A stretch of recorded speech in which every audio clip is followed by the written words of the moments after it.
Well, I'm about to get a community guideline strike because I am not holding back a single bit within this video. So usually my videos are, 8 to 10 minutes long, but unfortunately there's far too much to talk about. So this will be a much longer video for sure. So apologies in advance. So the Doctor Who 60th anniversary has just dropped, and my god, this one episode might be worse than the entire Marvel universe with all of its wokeness. It is beyond painful. Just to give you a little teaser or a spoiler, no pun intended for you Doctor Who fans, there is a part where the Doctor has to apologise for assuming a pronouns of a transgender alien and has to be corrected by a black female teenager. I promise I can help him get home and then you'll never see me again. You're assuming he as a pronoun. True. Yes. Sorry. Good point. Are you he or she or they? My chosen pronoun is the definite article. I am always the me. Oh, I do that. Then kill me! Kill me! And do it! Do it! Just do it! Do it! Oh my god, I want to stop oxygenating myself. So throughout this video I'm going to be doing a very quick and kind of lucid review going forward, and also I want to talk about the response from the mentally ill, or as I like to call them, the average Twitter user, and also some of the news articles praising this and some little things that people haven't picked up on, which is quite concerning. So let's get right into this with the actual episode. I'm actually going to skip to probably about a quarter of the way into the video, as this is not meant to be a proper review, it's just talking about, key points of it. So there's a part where the David Tennant, 14th Doctor, 10th Doctor, whatever way you're wanting to look at it, as I said towards the start of the video, he gets corrected by a black female teenager for assuming the pronouns of an alien that is transgender. It's beyond painful. Now, a lot of people like to think that it was Ghostbusters 2016 or even the Marvel world that started this wokeness and spread like a cancer. Believe it or not, it was actually Doctor Who that started this back in 2017 with Jodie Whittaker as the Doctor and Chris Chibnall as the basically head writer and director of Doctor Who. This is where it all came from, was Doctor Who itself. And I thought with Russell T Davies coming back, there was just that little sliver of hope that I would have that this would be a far better show and there wouldn't be any wokeness, but I kind of forgot that it's ran by the BBC, which also said that Idris Elba's character Luther in the TV show, Luther, what a surprise, is not believable as a black man because he doesn't eat enough Caribbean food. And the same people during the Jodie Whittaker series within Doctor Who, one of the companions called Jazz was a lesbian Muslim. A Muslim lesbian. I'm sure the Muslim community loved that. Again, when you try and go so anti-racist, you become the racist. You're confusing the polarity at that point, as they said in the 50th anniversary. So, continuing forward, the Doctor has a new screwdriver. Now, I've been saying this for quite a long time, that the sonic screwdriver is the lazy writer's wet dream because it is a constant get out of jail free card for any situation. No matter what situation the Doctor finds himself in, he just whips out his screwdriver and resolves it all because the sonic screwdriver is literally as overpowered as his TARDIS. And within this episode, it's the worst it's ever been. With no explanation whatsoever, the Doctor got the new sonic screwdriver. Usually there's a big lead up to that, but nothing for this, he's just got a new one, deal with it, move forward. And this sonic screwdriver can now draw in the air force fields or energy shields, whatever you like to call them, and he used that to block the possessed unit team trying to shoot at them and the big alien bug creatures as well, blocking both sides of the house, allowing the family to escape up into the attic, where again the Doctor said with this sonic screwdriver that it can resonate concrete and instantly disintegrates the wall, allowing them to break through 5 people's attics to get away from the gunfight. Now, again, in the 50th anniversary, it was even explained with David Tennant himself, bearing in mind that when they were trapped in the Tower of London during hundreds and hundreds of years ago with the Zygons, that they thought of resonating the molecule structure of the door to disintegrate it, but as they said, it could take hundreds of years for the sonic screwdriver to calculate that, to find the molecular structure of the door and disintegrate it with the sonic screwdriver. 400 years. Sorry? But at a software level, they're all the same device, aren't they? Same software, different case. Yeah. So, it would take centuries for the screwdriver to calculate how to disintegrate the door. But within this, it just happens now. So again, very lazy writing, and the sonic screwdriver literally does anything. I would not be surprised if it's got a vortex manipulator built into it at this point. So they end up breaking through the things, getting away in the car and driving off. And that's when we discover that the meep is evil. What a surprise. Who saw that one coming? I didn't really care for the meep. It seemed really childish. I understand it's a kids television show, or at the very least a family TV show, but I just didn't like this character just because of the wokeness, and it was just a very boring alien, to be honest with you. Anyway, they get taken to the final stage of the TV show, which is the meep needs to drill into the center of the earth, or at least very deep down, to consume energy to propel itself back out into space, and it will destroy everything and everyone within London. One of the final scenes within this is that they're in a part of the spaceship, and for no explanation whatsoever, the room of the spaceship that they are in divides in half, kind of trying to resemble or kind of have a callback to when Barnett Cribbins and the Doctor got trapped in that little radiation zone before he finally regenerated into Matt Smith. But again, there was no reason for that to happen. It just happened because fuck you, followed the storyline as best as you can. And the Doctor had to reactivate Dr. Donna again by saying a sequence of code words to get the Dr. Donna back, which would unfortunately kill her.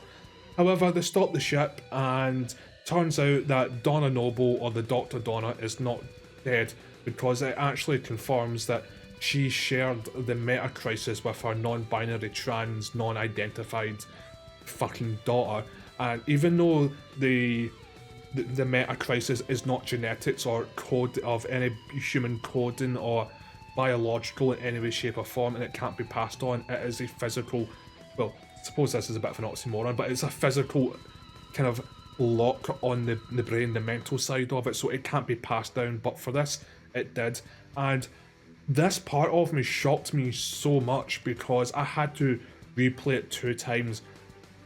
When Donna lost her memory all those years ago, she had a glitch in her head where she was telling the Doctor to fix the chameleon circuit by fixing it by binary, and that was her head starting to literally burn up because a human head cannot absorb the power of a Time Lord of all that knowledge. Now, back then, binary just meant coding, because that's what I was talking about, the coding to fix the chameleon circuit by going binary, and that was her head glitching out. But of course, 2023, binary means something different, and she started saying binary because she was remembering, and her daughter went, "I'm non-binary," as she was starting to somewhat have a meta crisis unlocked as well. Oh my god, it was absolutely fucking painful, and yeah, they managed to fix the situation because this strong, independent, non-binary, trans, black female character managed to push a bunch of buttons and stop the rocket from taking over London, or should I say, destroying London. Which, the other thing I wanted to point out as well is, I find it really stupid that when they stopped it, all of the damaged roads that were going throughout London, it looked like hell was literally opening up by completely splitting the roads apart, just magically healed themselves. Again, no explanation for that whatsoever, it just happened. Boo-hoo, move on. And this is arguably where the most insulting part of this episode comes from, because after the Doctor started to kind of get in his head why the meta crisis didn't kill Donna and her black, female, transgender, non-binary, mental ill daughter started to basically insult the Doctor to his face, including Donna Noble, saying, "You're a man, you should just let go. You know, if you were a woman, you know, which would have been better, she would have understood, because men just don't know anything and should just let go."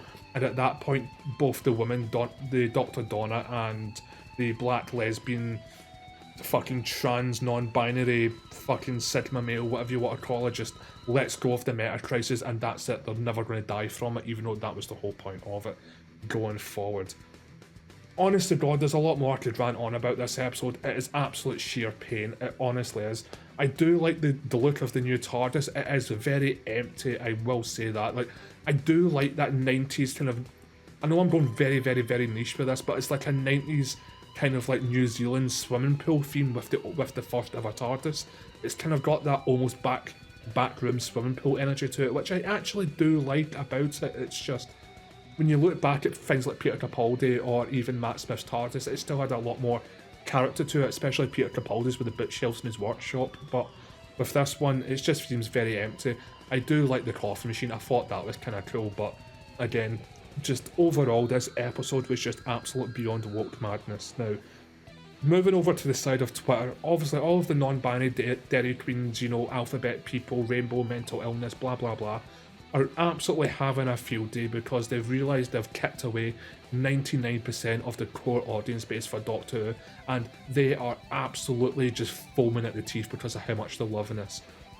I actually tweeted out asking them, saying, you do realise if you kill off 99+% of the viewer base of anything, then it's guaranteed to fail because it cannot financially survive with practically losing every single one of its viewers. Because the LG TV 4K 60 FPS BBQ, use code CHILDRUMOR for 10% off at checkout, people. You know, they make up such a microscopic part of any country within the Western world. They do, right? They're literally about 0.1%, if that. No TV show or movie or any product can survive off of that core audience. They just can't. You need everyone on board. Hence why pandering towards a certain insanely niche group of people is just disaster. And again, bearing in mind that there was a lot of strong rumours going about during the Jodie Whittaker series that were coming from quite credible sources, saying that Doctor Who during her run was on the absolute brink, the cusp of being cancelled, because at one point it was getting 0% on Rotten Tomatoes. Not even She-Hulk got 0%, just keep that in mind, right? That's how bad it was. And again, I'm sorry, I'm trying not to have a mental breakdown myself and join the left-wing ideology here, sorry. But that's how bad it got, and the only thing that they could do to try and save this was just forcefully bring back David Tennant, and it didn't work. Now, I want to actually talk about David Tennant real quick, because a lot of people are just blaming the wokeness of the BBC, which, again, is definitely correct in my honest opinion. However, you've got to bear in mind that Russell T Davies has went absolute beyond woke. He's been replying to fans who have not been happy with the episodes or happy with his opinions, and he does the same thing with all of the mentally ill left-wingers or the LGBTQ plus people doing that, is cry more, cry more, cry more, tarse, tarse, tarse. That's just his response, essentially. And some of you might not know, but David Tennant is a massive supporter of trans people. He's been seen wearing a t-shirt and also very recently wearing a TARDIS in kind of trans colours as well, and bearing in mind that his son is also non-binary as well. Binary. Sorry, I couldn't resist doing that. It is absolutely fucking just wokeness gone beyond mad. I genuinely thought for just a split second that because Russell T Davies was coming back, that this would be it for Doctor Who. It would finally get some at least decent episodes for the three-parter, which I should have mentioned. I believe these 3 episodes are connected, but it does not feel like it in the slightest. But hey ho, what can you expect with a disaster like this? But yeah, David Tennant has absolutely went beyond woke as well, and yeah, Russell T Davies arguably worse, and the BBC literally have a diversity group or team to sort out any and every TV show, hence why Luther got backlash for saying that Idris Elba is not believable as a black man because he does not eat enough Caribbean food as well. So a lot of people are expecting this to change when the new Doctor comes in as well. I think it'll be far worse. If any of you remember, if any of you had the balls to watch the Rosa Parks episode with the first series of Jodie Whittaker, again, that was just absolute, you know, there was an episode with Rosa Parks where black people, the victim, black people are so, you know, hated by white people racist, white people evil, blah blah blah, so on and so forth. That is going to go tenfold with this new Doctor, I fucking guarantee it as well. So, again, it's people on Twitter just don't seem to realise when they touch something like this and they're trying to kick out the monstrous size of their core audience, it cannot survive on breadcrumbs. It needs the whole loaf to survive. Breadcrumbs are not sufficient enough, hence why it almost got cancelled a couple of years ago, according to some very credible sources as well. So, am I going to watch the new episodes coming up? I honestly don't know if I could stomach it. I genuinely do not know. At the start of the video, I mentioned that there was going to be a couple of news articles that have been giving us an overly positive review because it's blatant that they've got paid to do so. Like Call of Duty, when all of the news outlets review that every year, 5 out of 5 stars, 10 out of 10 stars, you know, recommend, best game ever, blah blah blah. It's just paid for a positive review, and this is absolutely no different. And by The Guardian, written by Martin Bellum, I wonder what he's going to say looking at his profile picture. Now, if you're wanting to pause and read here, feel free to, but I'm wanting to jump to this highlighted part because this is the medical definition of retardation right here. Yasmin Finney as Rose was a bright and kindly presence. The bores who thought the Whittaker era was too woke, whatever that means in the context of a science fantasy show that has always pushed stories with progressive values, will be choking on the scene where the Doctor is chastised by her for assuming the meep's pronouns. Now, here's the thing, is Doctor Who fictional? Yes, of course it is. Duh, it blatantly is. However, that doesn't become the truth anymore when you're pushing real-life extremist left-wing ideology into it to try and force the message onto real people in real life. It's not 100% fictional at that point because you're forcing real-life extremist left-wing ideology and, you know, the LGBTQ plus blah blah blah, so on and so forth, people's message, which is a real-life thing, into this. It no longer becomes fictional at that point. It has some truth to it. Sad truth, but... And also, I've seen a lot of people saying that Doctor Who's always been, you know, progressive and woke since 1963, which is kind of what the whole progressive part of this is trying to say. Doctor Who has never really been woke in any way, shape or form until I think we've seen little subtle hints of it with Peter Capaldi in the last series, and I think that's why he truly left, because he saw what was coming. And obviously during the Jodie Whittaker era, again, too woke. It was absolute beyond woke. I don't know what this delusion of, you know, paid review is, but when you start forcing real life ideology or propaganda into a fictional show, then it cannot be fictional anymore. It's just that simple, right? So again, wrong with that part going forward. Whenever you look at any groups that are constantly trying to force their ideology or their opinions or their views by force or by, I mean, it's all forced by these days, let's be brutally honest. Well, it's these pro-Palestinians taking to the streets, vandalising World War II statues and memorials, so on and so forth. Whether it is just stop oil, blocking roads and causing havoc and also getting themselves killed and, more importantly, other people into trouble one way or another.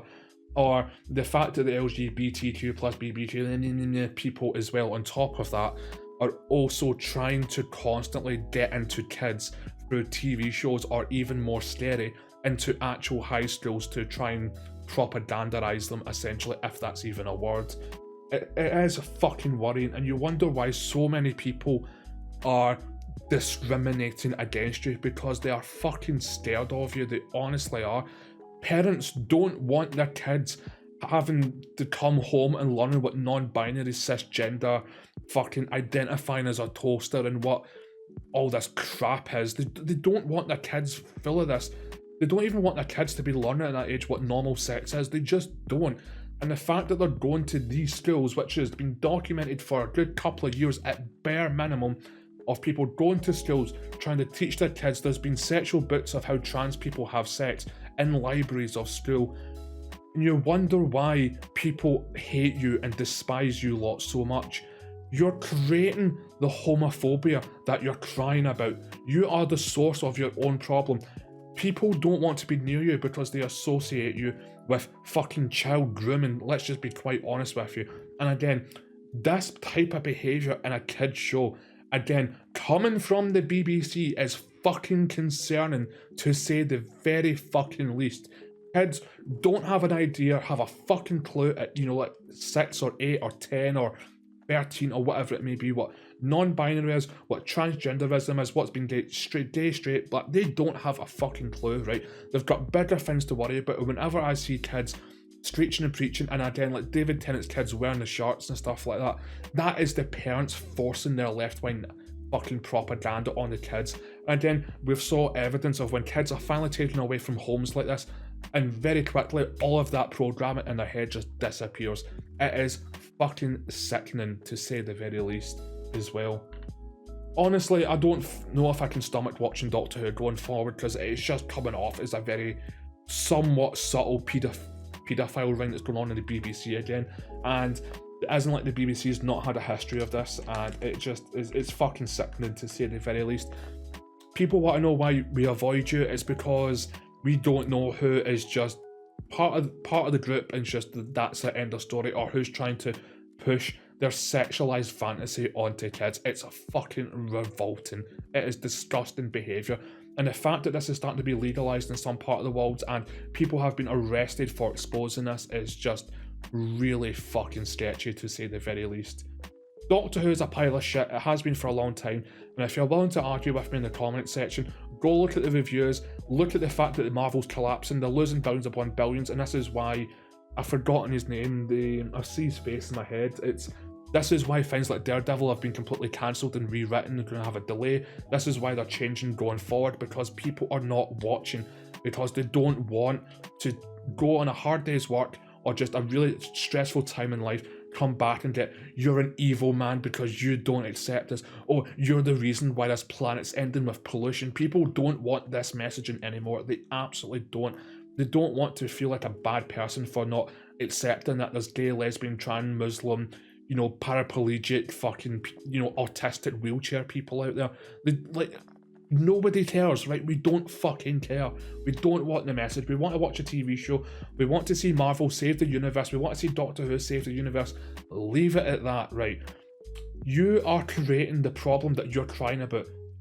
Just think that you are the source of your own problem. But again, these people are too mentally ill and fucking retarded to see that issue. But anyway, I'm going to wrap the video up there. Thank you very much for tuning in. It's been greatly appreciated. If you want to check out my other videos, like I predicted Lesbian Nana 2, Modern Warfare 3 deserves to scam you, and things like non-binary nonsense in Scotland, please go check out my more recent videos. They've been popping off like crazy, for me at least. And if you want to go follow me on Twitter for more daily little kind of content updates and what's coming, you can follow me there at rant-A-holic over on Twitter, or X, whatever you like to call it. There'll be a link in the description. But yeah, like, subscribe, hit the bell notification, leave a comment down below if you agree or disagree with anything I said, or you think I missed any important key points as well. And if we can hit 1,000 subs before New Year, that would be a Christmas miracle. So I'll leave it there. Thank you very much, and have a great day and a better week to follow. See yous!